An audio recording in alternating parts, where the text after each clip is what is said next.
ભાઈ બામરોટિયા હું ગીર સોમનાથ જિલ્લાના વેરાવળ તાલુકાનો વતની છું અને હું ખેડૂત પુત્ર અને ખેડૂત આગેવાન પણ છું.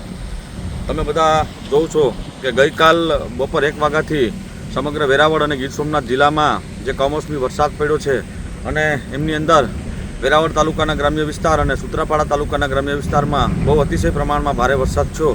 ત્યારે અત્યારે માંડવી, ઘાસચારો, તમામ પ્રકારનો જે પાક છે ખેડૂતોના ખેતરમાં હોય અને સંપૂર્ણ પ્રમાણે નાશ થયો છે. તમે મારી પાછળ પણ જો કે અહીંયા મગફળીના પાથરાઓ પડ્યા છે અને મોટા પ્રમાણમાં ખેડૂતોને મોટા પાયે નુકસાન જવાનું છે. કેમ કે 3-4 ઇંચથી પણ વધારે વરસાદ થયો છે.